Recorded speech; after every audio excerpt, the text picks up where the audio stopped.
Yeah. Please. That's So this is basically one key indication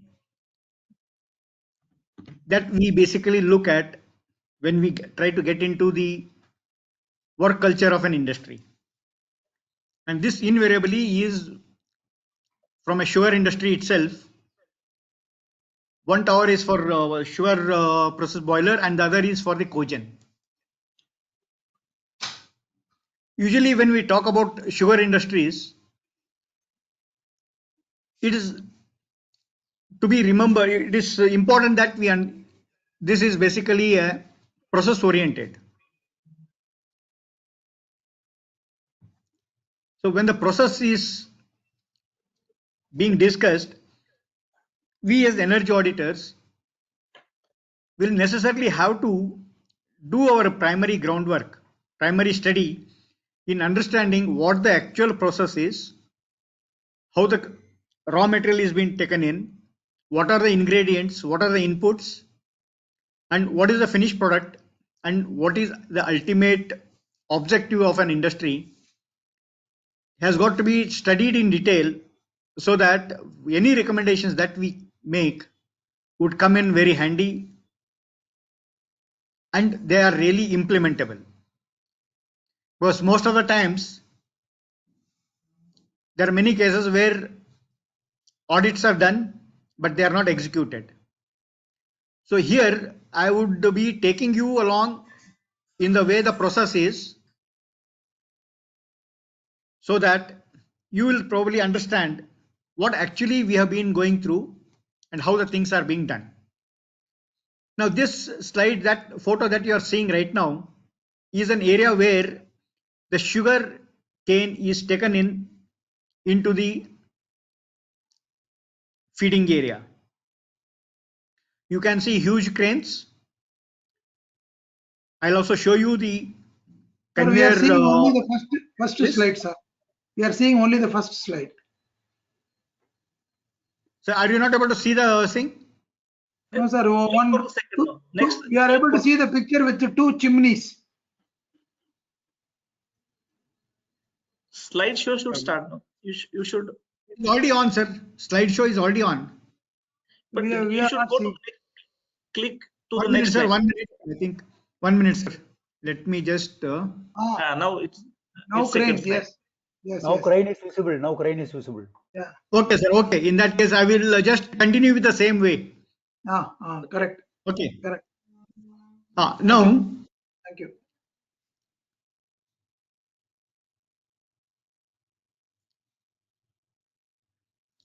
now this is from the entrance side.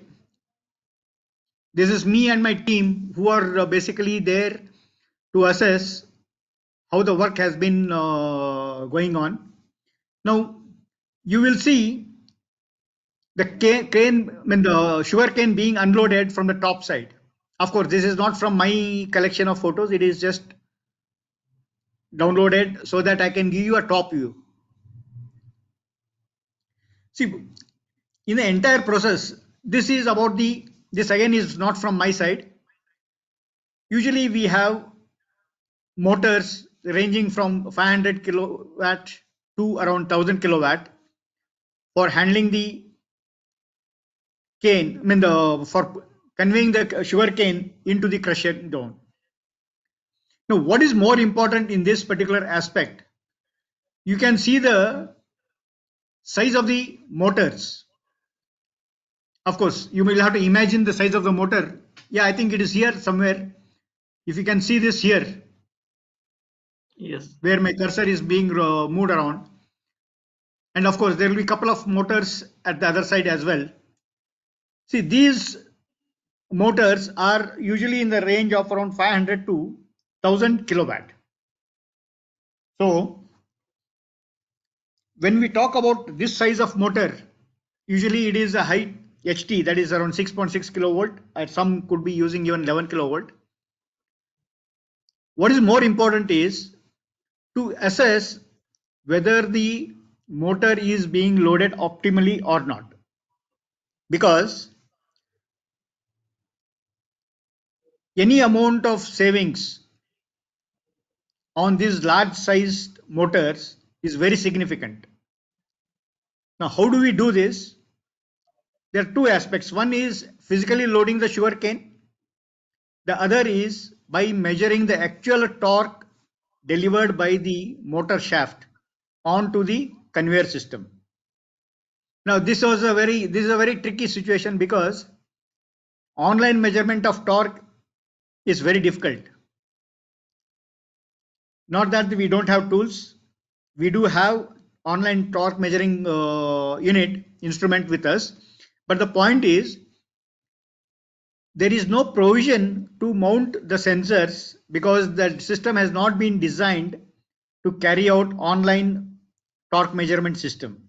So the next option for us available is to assess the power factor, loading current, on-load current, and the voltage. Plus, of course, the thermography, which tells us the healthiness of the contacts, because any loose contact can also result into adding resistive load into the system. Now, what we basically see here is most of these motors are underloaded. Although they have a 1000 HP, 1000 kilowatt motors, most of them are underloaded down to somewhere around 40 to 50%. And since they handle quite a heavy load, it is important that we need to assess whether we can downsize this size motor or not. And this is very highly debatable because when the conveyor stops, you downsize, the motor may not pick up or may not support the kind of load that is already there, dead load that is there on the conveyor belt. So the situation is either to operate the motor in star delta star mode, so that once the motor gets moving, we may again go back to star mode, virtually downsizing it to around 66% of the rated power. When I say 66, that means a 1000 HP motor would be downsized to somewhere around 670 HP motor. So that way we should be able to get certain amount of energy savings by virtue of reducing the current that flows through the entire system. Because we all know kilowatt is one factor which is basically dependent more on current and power factor. And when the power factor is low, current that is drawn by the system is high. So if we can improve the power factor, then pro rata basis the current drops down. And if the current drops down, the I squared R losses basically attributed to the cable, resistive loss in the entire system, losses across the contactors, losses across the control devices will all add up to somewhere around 2 to 5% to be on the conservative side. There are results where we do have around 10% savings, but in a large scale of this type, we can attribute that to somewhere around 2% of the entire energy consumption.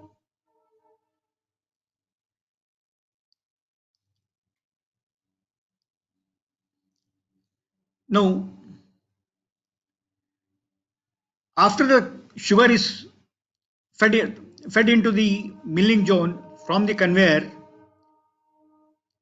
usually it is pulverized and then fed into various zones, zone 1, 2, 3, 4, 5.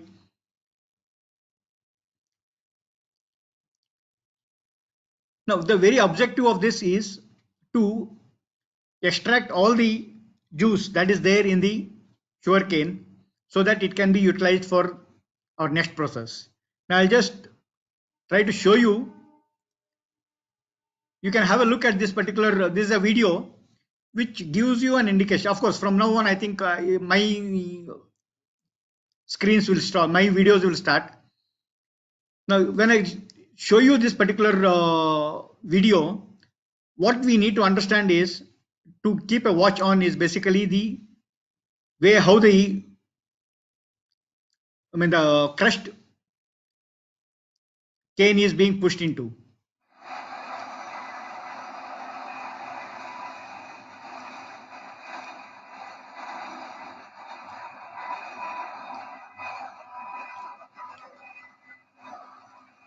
Now kindly make note of the sound,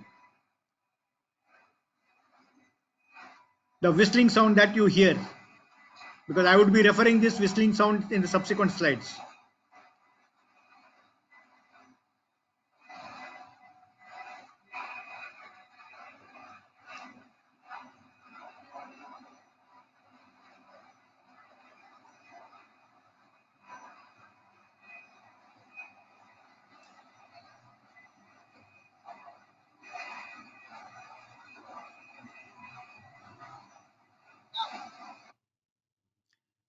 Okay. Now, usually in this process, more often the hot water is spilled on the bagasse, which still has certain amount of juice in it.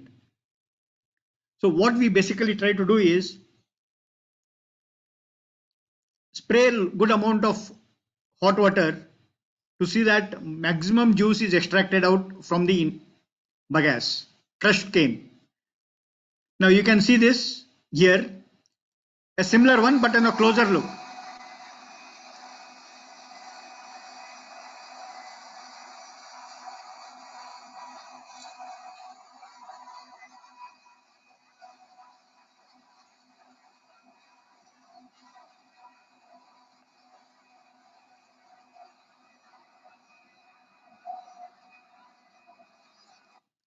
Now, why I have repeated one more video of this particular type is, please note the amount of water vapors, basically the steam that is oozing out from this particular milling area. Now, how this particular steam has resulted into various factors which are actually inhibiting the good performance of a sugar industry will be discussed in this. So just have a look at it. We will subsequently re-look into it.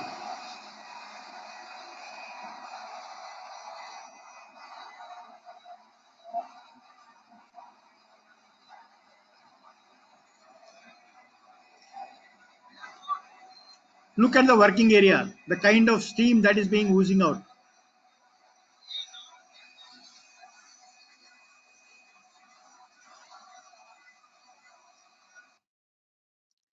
Okay, see, now end of this process, what actually comes out is a juice which is extracted out from here. Now this is further sent to various chemical processes within the sugar industry. This has got, there will be some many other issues that will be connected to this. From here on, the chemical engineer in the sugar industry takes charge. Now till this point of milling, you will be surprised the connected load would be asked to the tune of around 7 to 10 megawatt. I mean 7,000 to 10,000 watt of connected load is there, and this constitutes just within in a range of around say 8 to 10 motors. So the major chunk of energy consumption is from the point of loading, conveyor belt, and then to the point of milling. Milling where sugar cane is crushed, juice is separated out from it. So if we can work on this particular, in this case where we have done the energy audit, it had a connected load of 7 megawatt. Now, just to give you a hint, this entire this connected load of 7 megawatt had a working load of only 3.2 megawatt. Like I said earlier, usually it is less than 50%. Now, 3.2 megawatt is the actual working load against the connected load of 7 megawatt. And obviously, you will know when the motor is loaded to this extent, so is the case with respect to the power factor, because usually power factor is an indication to the extent where the motor is loaded to. So when we have a 0.5 to 0.6 power factor in the plant, that's the internal power factor in a plant, obviously the current reading is almost double. If not double, it will almost be near to double the actual current that is supposed to be flowing in a system. So attributing this I squared R loss in the entire system would be drastically resulting into a much higher figure than what 2% per motor is.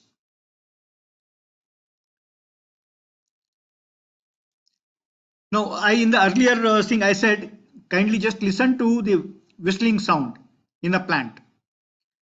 Now, why do we have to listen to whistling sound? What significance does it have on the efficiency of a plant?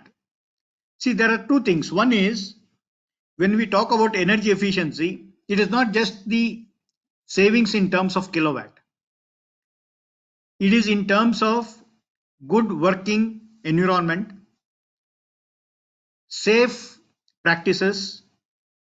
If I am not able to sustain this kind of whistling sound for a long time, see, once or twice for a short duration is okay, but the high frequency chimes that you can probably you have heard of, you will certainly hear again now, is quite disturbing. Nobody would like to stand there and then work in those environments. Now, if a person is not interested in, if he is not given a conducive atmosphere to stand and work, obviously, you know, the performance is never given an importance.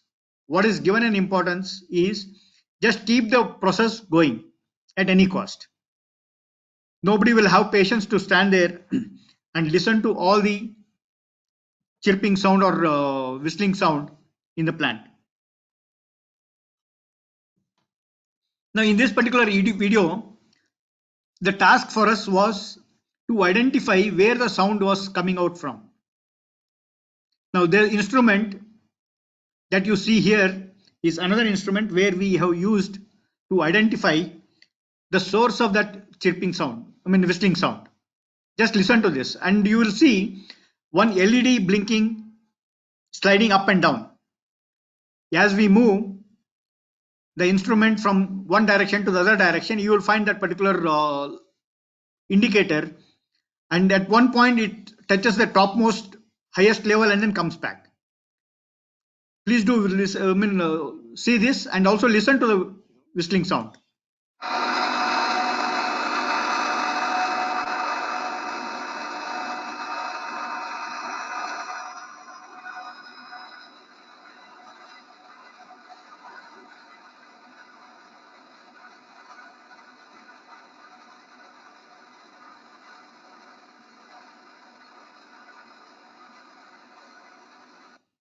Okay, now what we basically observed was the motor has been working perfectly fine. There is absolutely nothing wrong with the motor because the process has been going on very smooth. Now, the people in the plant were having issues with respect to the irritation that they had to face through. Now, when you further dig into the system, we find that the cooling blade inside had some issues. So this basically had to be reworked to see that this whistling sound was eliminated. Now, after this task was complied to, you know, this entire sound level in the plant comes down well within the operating limits.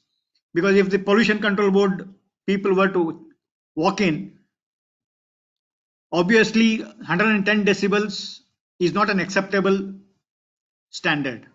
What they say is 60 dB should be the one. It is of course not possible in a size of this industry to work at 60 dB, but 75 dB is fairly okay, if not 110.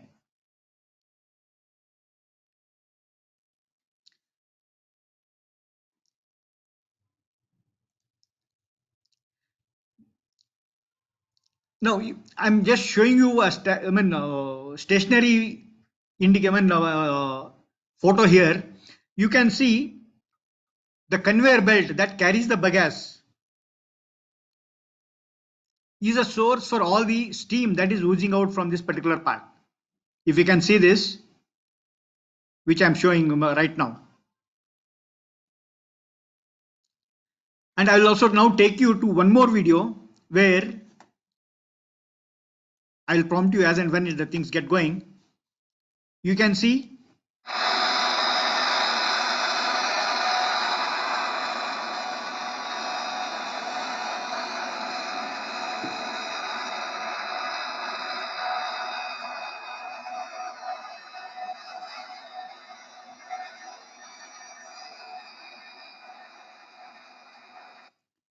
now please observe the steam that oozes out, that gets originates from the conveyor, is going and then touching the roof on the top. Obviously, you all know the roof would be inclined to one side. Now, what happens to that particular reference, we'll just see subsequent to this.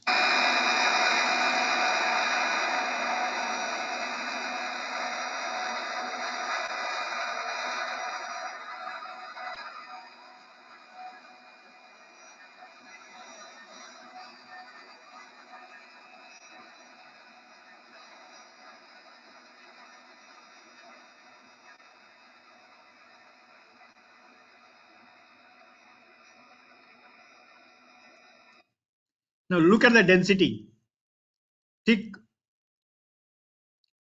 formation on the top.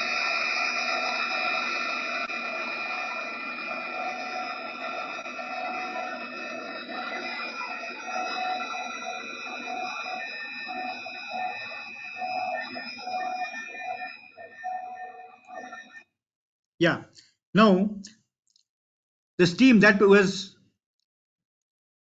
surfaced out from the conveyor belt touches the slab, I mean the roof on the top, and along the purlins it comes down, and then wherever it has an obstruction, you can see line 1, line 2 and line 3. These are the droplets that fall from the top.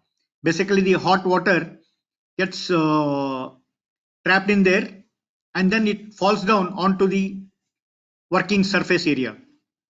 Now where does this actually come down to?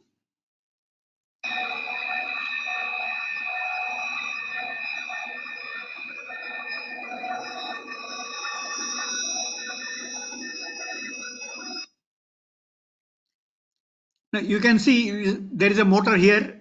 See, all the water droplets, they fall on top of the motor, and some are on the top of the control panels that you have they will have placed for monitoring in the regular operation. Now what happens is, because they are not in a position to eliminate this nuisance, they adopt some shortcut methods. Now whether these shortcut methods are really good for us, because any measure that we say is basically to look at human comfort. When I say human comfort, it is we as human beings. But when you look at the process industry, the living objects there are all the measuring equipment, mechanical equipments. Can be a motor, can be a switching device, can be a control, or can be an enclosure which houses most of these devices. Now if these equipments, if I as a human being am not comfortable working under this moist area where we have good amount of spillage, good amount of dust hitting our face. Now so is the case with respect to these equipments, motors, switchgear and other devices that are in they're part of the system. Now to protect these equipments, what the operator does is this. He has covered the entire motor with a thick tarpaulin so that the water doesn't penetrate into the motors. Now what happens? Motors are given fins at the top. The stator surface, the external surface is having some fins, basically to dissipate the heat that is being generated by virtue of its working principle. Now if somebody encapsulates that into a closed thing where air circulation is totally blocked. Now, what can happen? I know you, as all engineers, I don't have to touch more on this. Now, this has been a very phenomenal observation. Almost all the measuring, all the rotating equipments, motors, switchboard, are all very well packed. And what happens to this particular equipment is known best to you people. Now, coming on outside the milling zone in the night times, you can see the way how the lights are being put into. Well, yesterday I think there was a discussion on the way how what is the lighting lux level that needs to be maintained. Now, what I basically see here is you have two light objects, 1 and 2, and of course these are facing the other side. 1 and 2 are two light sources which are hitting only this part of the area. The other part of the area is in the dark zone. Now, this sort of an working environment is seen more often in almost all the process industries, not necessarily in the sugar industry. Even in a refinery, we find that. Even in tool room industry, we find this. And this again is an issue that needs to be considered. See, one is I am now wasting my electrical energy by unnecessarily illuminating an area which is already illuminated. So there are a couple of issues that I need to be focused on this. One is, can I conserve the electrical energy or the thermal energy in the plant? In all the discussions, all the visuals that I showed you till now, it was more focused on conservation aspects. If I can avoid oozing of steam onto the top surface, I don't have to cover my motors. If I don't have to cover my motors and the switchgear, my switchgear and motors would be working perfectly well. If they are working perfectly well in true spirit, then obviously the energy flow, energy loss would be eliminated. I'm not changing any equipment in this. Neither am I going in for a change in the process. What I'm trying to do is I'm only eliminating certain key areas where are an obstacle to healthy operation of an equipment as well as the human being who is there. Now, another significant observations that you can see is this. This is basically a bagasse feeder into a burning zone, burning chamber. You have a lump of bagasse which is stacked here. It is stuck. Only a portion of this is being fed into this. Now, what happens here? There is a make and break system. Slowly, little amount of bagasse is being fed into the burning chamber, and when it exceeds the given holding capacity, when the resistance goes beyond it, automatically the entire lump takes a fall into the burning chamber, and as a result, you will find disturbance in the entire burning system. I mean the combustion system. You will find thick smoke on the chimney. Plus, there is going to be a drop in the temperature and pressure in the boiler steam system. Now, just as I discussed earlier, because of the frequent failures, because of the way how the system is being worked, a person is more often seen working on rewinding the motor within the plant when the process is on. This invariably is the way how the things are being carried out in most of the sugar industries, not adhering to the required working practices. Now, you can also see the way how the things are being done. This person who has done the rewinding of the motor is just working with 2 or 3 tools. He doesn't have a proper tool to tighten the fasteners. Now, the other aspect that you see is, like I said, more often the supporting system fails. Usually these type of situations are seen where they replace the contactor and a spare or fused out contactor is left back into the control panel. This basically causes a serious safety issue when it comes to question of safe practices.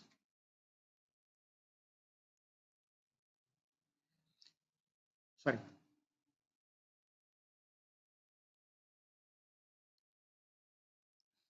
Okay, you can see how the thing has been camouflaged here.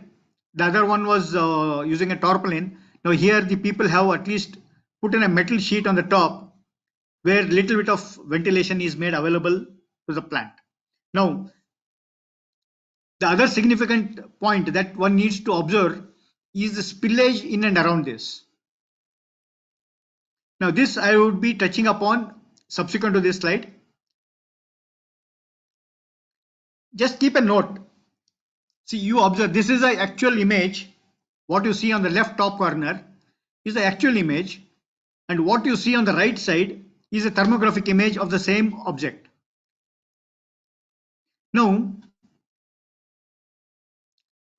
here the torque motor shaft is coupled to a shaft of the gearbox. Now, when I say it is coupled, obviously the RPM here on the motor side is the same RPM that is passed on to the gearbox on the left side on this part of the thing.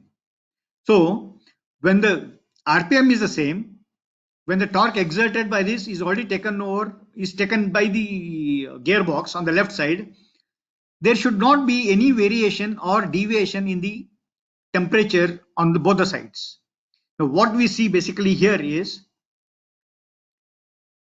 on the right side the temperature is not high, it is ideal. On the left side you can see the bearing temperature as high as 77 degrees centigrade. Now people will usually say in a rotating system 77 degrees is usually there, it is acceptable. If you ask any motor supplier, motor vendor or a service engineer, he will say if the motor surface temperature is 70 to 80 degrees, he says that's fine, it is acceptable.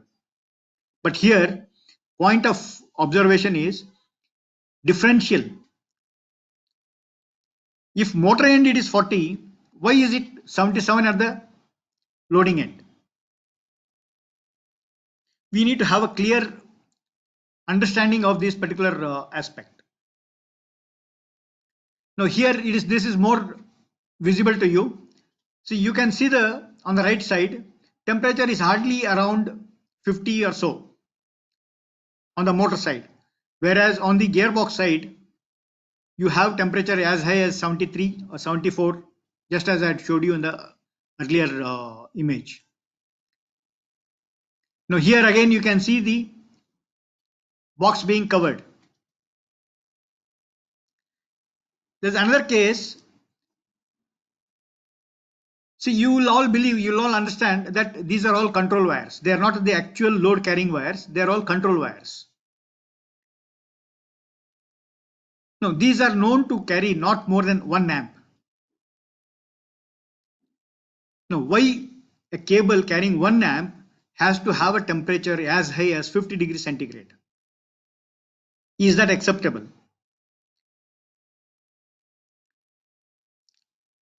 Theoretically speaking, yes, 50 degrees is not a high temperature when it comes to question of current live wire. But look at the other wires in the same system here. When others are able to perform at 25-30 degrees, why a few of them are working at 50 degrees centigrade temp? It is a clear indication. Of course, you might say BX1 is hidden behind this particular table.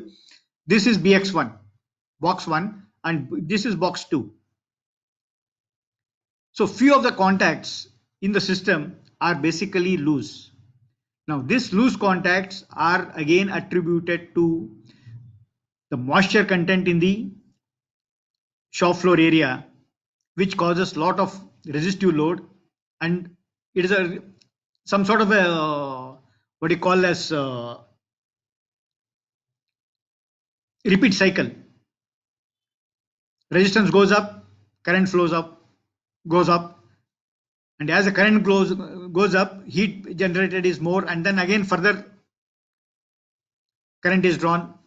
So this is basically some sort of a cycle where till the point of its tolerance, it keeps happening.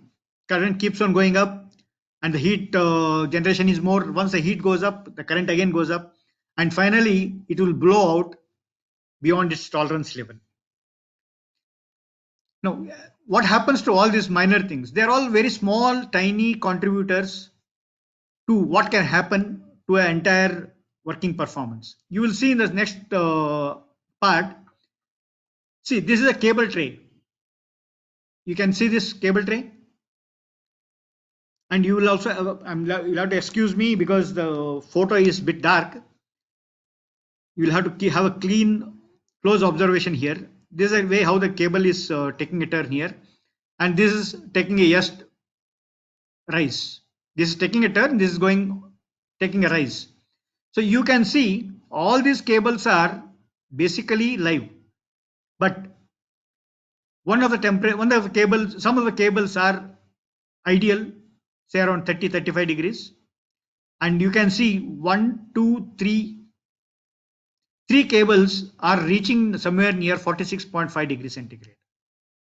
Again, people might say 46 is not a serious thing to be viewed at, but then if one cable is working at 45 degrees, why not the other cable?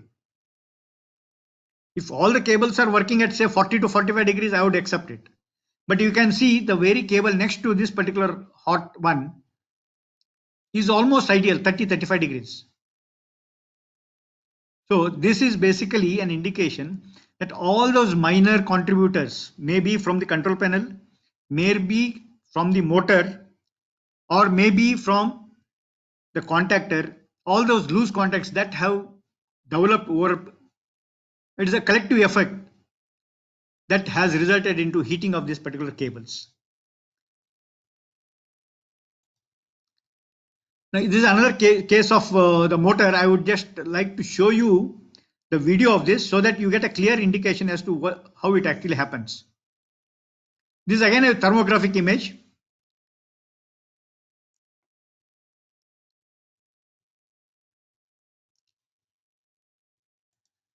Now, this is another case where people say, let's not bother on the smaller stuff.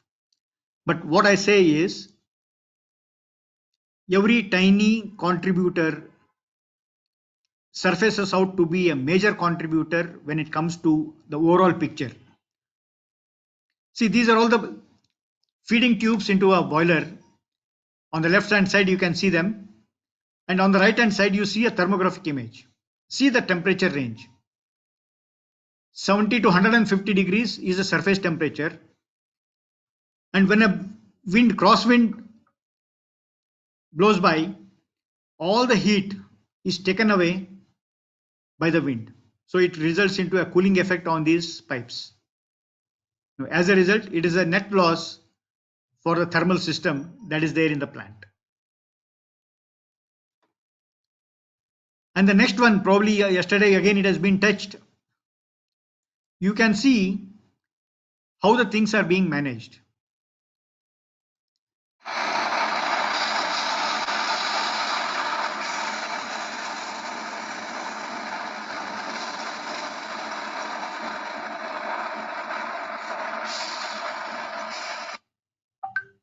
Okay.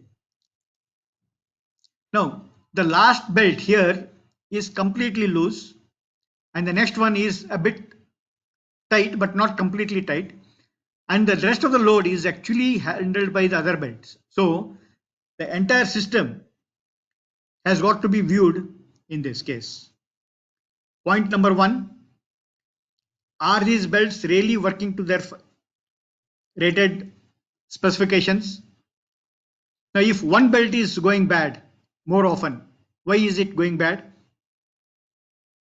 And the other point is the size of the pulley. I'll just take you to this particular part. No, this you can say probably yes, this is quite good enough to drive a motor. Sorry, drive the driven load by the motor. But usually, I know to few of you who are not very familiar, if at all you can, I suggest you can take a cycle with a geared system. Usually you find many cycles now on the road.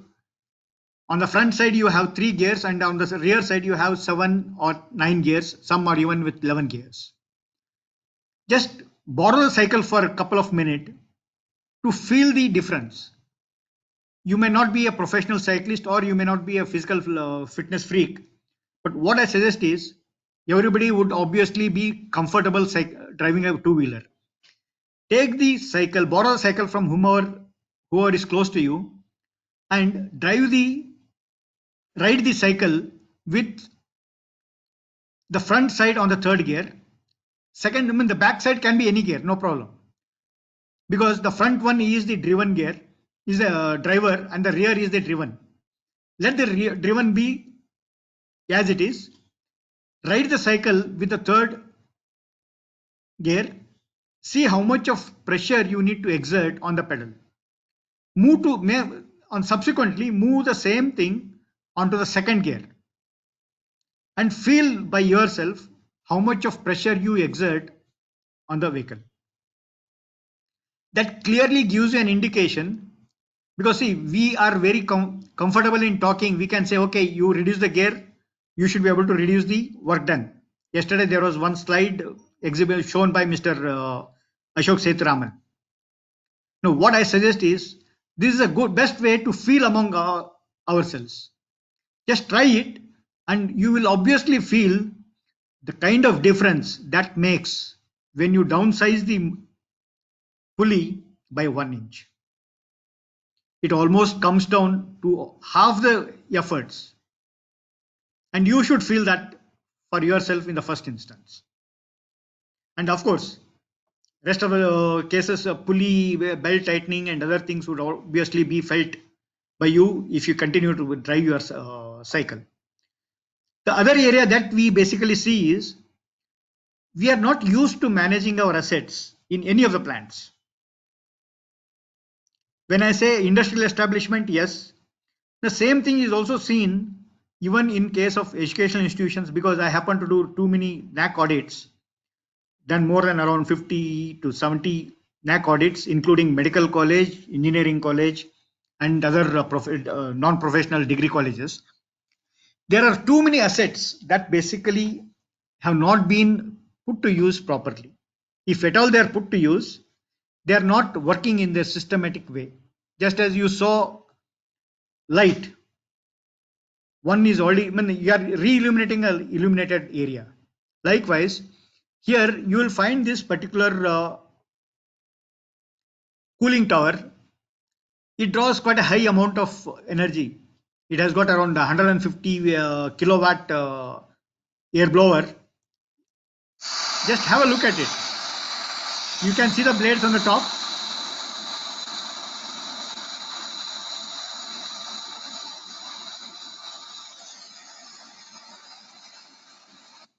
Yeah. See, you have a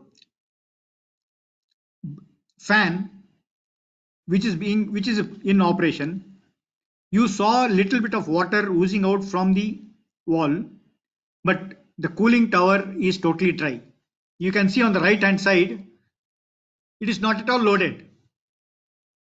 That means the assets are not being viewed with a serious note. Well, many of you people might say it might be a part of the process. If it is part of a process, why is the cooling tower fan on? Now, if some people, when we had a discussion with this, the plant engineer said, no, sir, it is necessary to be switched on. Then I said, I have been observing this for the entire 15 days of my stay. For the entire 15 days, this cooling tower has been operating like this. if you are able to get the required results, why is it required that you need to keep the third cooling tower on all the time? It is again a case for conservation of energy rather than working on efficiency. If I can avoid using my assets, avoid it. If I need to optimize operation, optimize that.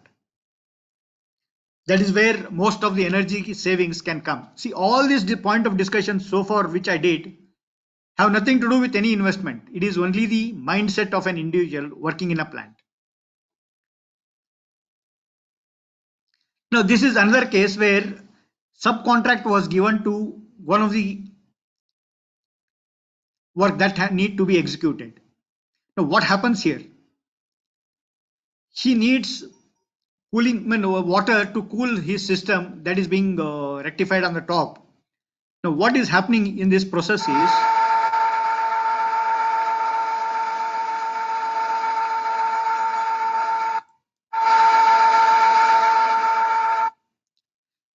the kind of water that he is drawing is one part. Whether he really requires the water that is required there on the top is another issue. But the amount of water that is filling this tank and that is leaking out from here is ultimately being put to waste. One is you are wasting the water that has already consumed energy to be pumped from its source to the point of usage. It doesn't flow by gravity. It comes in by consuming certain amount of energy which otherwise would have been conserved. Now the next point is the water that is leaking out is being taken to ETP because it gets drained out through the drain and ultimately enters the ETP. That is the effluent treatment plant. Now the load on the effluent treatment plant is again higher because it has to handle large volumes of liquid that has been flushed away from the process plant area into the treatment area. Now look at the infrastructure that gets developed, grows. The motors that are required to operate for certain amount of load is now enhanced in handling all these additional loads. Now, apart from the load on the ETP, amount of chemicals that we need to pump into the ETP is also more. So as a result, the entire operating cost of a process goes up. Now it is not that all the things are bad for an industry. Maybe they are forced upon, or maybe they are limited to certain working conditions. Now there is one good practice which I saw in this. One good mechanic, he saw distilled water, basically the distillate, and he knew that this water is really valuable water. So using the scrap material inside the plant, which usually is thrown out, he collected little amount of distilled water and then sent it to one particular area, which probably he could have, the management, if they decide to, can make use of this particular distilled water to be fed back into the boiler system. Now, there are some cases of such people who actually give a valuable input to the management. The management has to seriously give a thought as to how best they can probably make use of these innovative concepts. Of course, this may not be called as an innovative for an engineer, but for a shop floor worker who is totally illiterate, he has that sense of responsibility, who has created this particular distilled water, the distillate collection system. He had to do it because he could do it only because there was no financial exchequer and no permissions were required from the top management. But this is a lesson that can show us that if one individual can really give a serious thought can make a significant change in the entire work culture of a plant. This is again a closer look. Now, in this entire system, it was basically the human work culture where I focused, where absolutely no capital investment is required. Now, when I say no capital investment is required, we also have to give, or we need to quantify these particular efforts into energy saving figures. Now, what you see from now on is basically in the electrical system, I have given a separate indication saying conservation, meaning you have nothing to do, no capital outflow except for human efforts. One could find at the end of the system a savings which could probably be much more than what we have listed here. Of course, there is one option, one part, power factor improvement.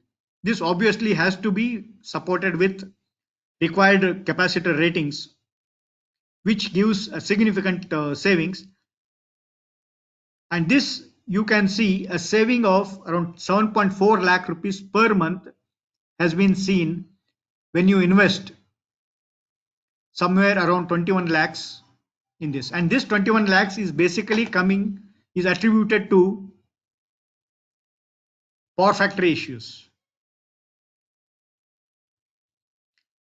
So if you can see, by only mere attendance, around 4 lakh rupees if it is contributed, you can get a saving somewhere around 6 lakh rupees, which gives an indication that return on investment is very high. Less than a month, you get back whatever money you have invested on.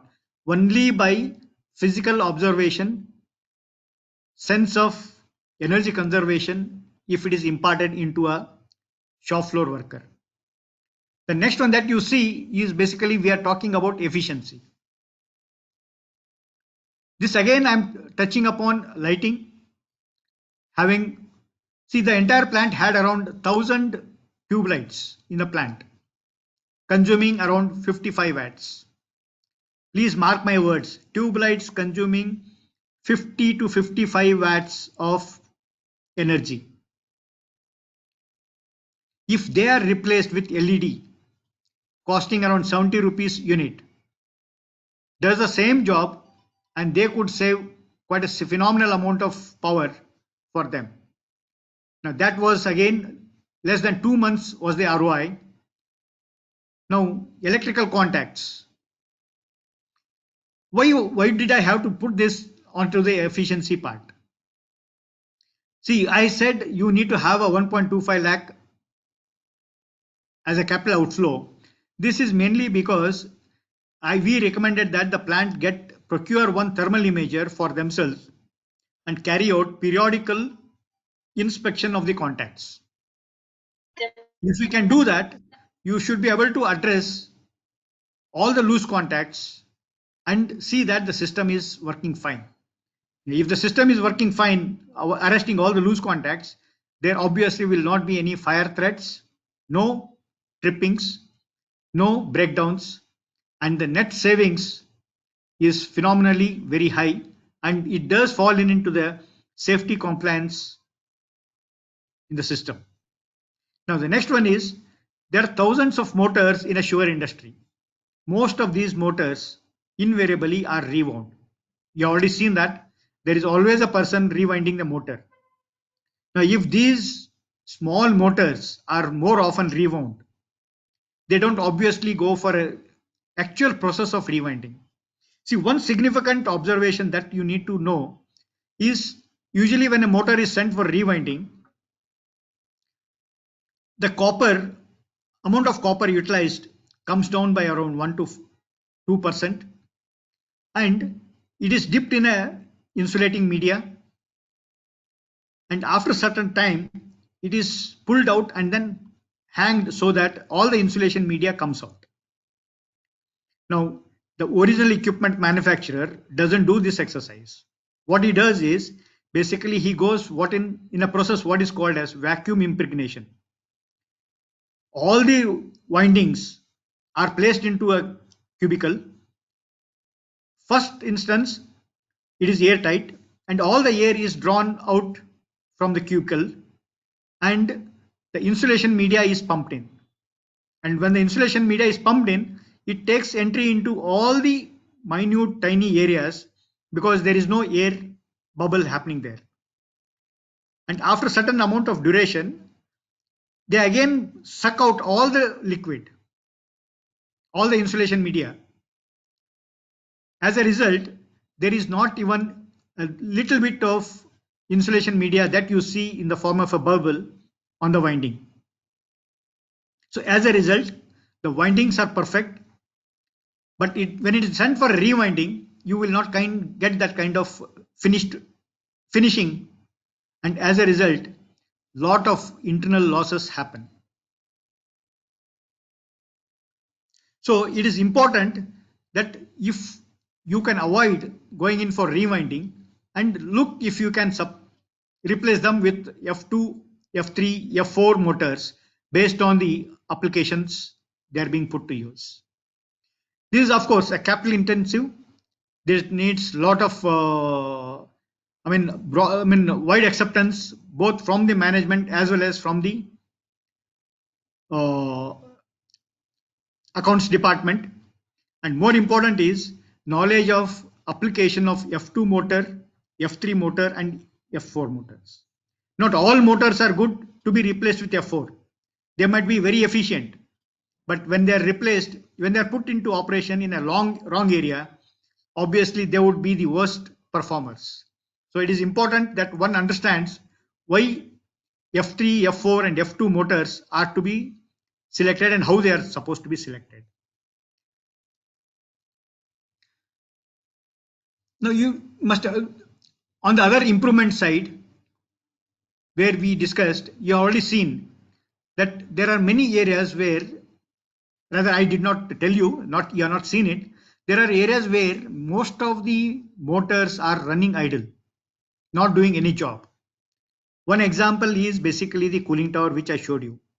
There are other areas where bagasse feeders are running idle only because in case of emergency they need to come on.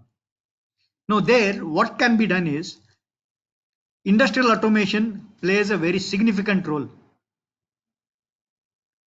and this is an area where is open for collective approach. When I say collective approach, it is not necessarily to be done only by an electrical engineer.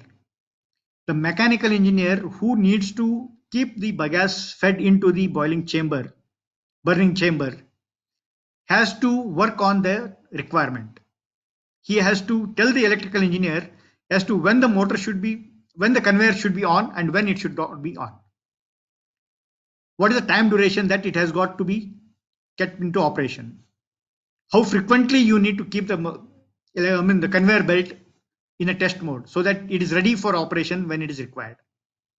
Now the electrical engineer cannot do all this by himself. If he has to meet the mechanical engineer's, plant engineer's requirement, he needs to have some sort of a timing system. Either it has to be based on a timer, periodically test and then switch on, switch off, or he needs to test whether the bagasse is being really fed into the burning chamber or not. If the bagasse stops coming from the normal source, then he has to switch on the emergency supply source, where invariably it calls for identifying the required sensors. And it is at this point of time where we have a role to be played by electronics engineer and an instrumentation engineer, who plays a very significant role in bringing this automation system into place. Now, what if you have a sensor? What if you have a required timer? You have a mechanical engineer, you have an electrical engineer. But what happens? How does he identify this? There is a logic that is already expressed by the mechanical engineer. There are some limitations that an electrical engineer has to address. So what is more significant is the role of a computer science engineer who can understand the logic or the system process requirement and build up a software, build up a tool, build up a logical approach system so that the industrial automation can be brought into the place. So basically, all these things have process industry has got a collective approach, and this is area where we in India are lacking behind. Probably you must have all heard about Industry 4.0, basically fourth industrial revolution. And a recent buzzword is IoT, IIoT, artificial intelligence. Well, if you look at all these aspects, it is nothing but these particular areas where we need to be focused on.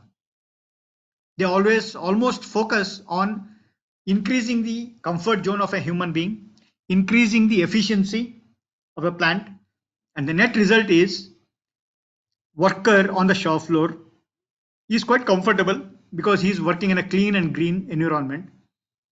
The super management are quite comfortable because they don't see more breakdowns. Once the breakdown happens, you know the repercussions that happen there. And the management is happy because they don't consume high amount of expenses. They don't see good amount of expenses there. Your consumables have come down, your energy costs have come down, your energy export has gone up, your productivity has gone up. So as a result, you find a lot of positive things happening on the top management. If the top management is happy and the supervisors and the working staff are happy, you know what happens. Good environment always gives back good returns to all the stakeholders in the plant. Now, summarizing all these things, of late, people have been talking about carbon footprint. Now, basically, carbon footprint is the amount of energy, the amount of fuel that one has burnt to define a required finished product. Now, what basically all the points that we have discussed so far, forgetting the capital intensive measures, are all attributed to carbon handprint. I don't know how many of you are familiar with carbon footprint. Carbon footprint is basically what you spend. Carbon handprint is basically what you conserve. Efficiency is the other part, but conservation contributes to a major share in carbon handprint. And carbon handprint is basically very, very low cost intensive, quick return. Return on investment is basically instantaneous. You act now, the very next second, the results are on your hands.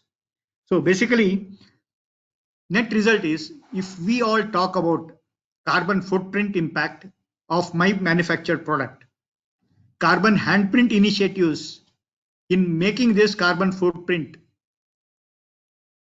impact reduced is going to make a significant change in the entire industrial approach. This can happen anywhere. It is not necessary to be viewed only for a sugar industry. It can also happen in an engineering college. It can happen in a degree college or in a medical college, where we can arrest or avoid using various resources amongst us. And one good example is, thanks to COVID, people have started responding to the call of mandatory digital approach. So making good of this particular days, probably things should be quite favorable and acceptable to all the people with us. I think now I have already done my presentation on all this. All other things are basically your statistics, where capital investment and other things have been seen. See, you can see the net monthly, the total energy savings is almost around 70 lakh rupees per cropping season. If you can spend 3.7 crore for one missing, the net energy savings is around 70 lakhs per cropping season. This, of course, has got a lot of capital investments to be included here. If you neglect this, 70 lakh rupees comes only by, 50 lakhs comes only by virtue of nil or very minimal investment. Okay, now I think I have already done my presentation. Any questions? And if the time, I'm open for it. We did start late in the initial stage. Sir, it was very nice presentation. We were as good as we were at industry, and we saw all the things, how it happens, how it works, and what are the conservative areas. But you could focus only up to mill section. Still, so many part is remaining. That next time we'll cover the remaining thermal part, that is the chemical department. Yes, sir. See, I did not have. I mean, I intentionally avoided the the thermal boiler section and the chemical section, because time limit is also not that much, and more important was one needs to focus on the process rather than the. Sir, even for the mill section, in so many places that DC motors are there, Correct. and there are options available to go for the AC motors also. So I will comment on that.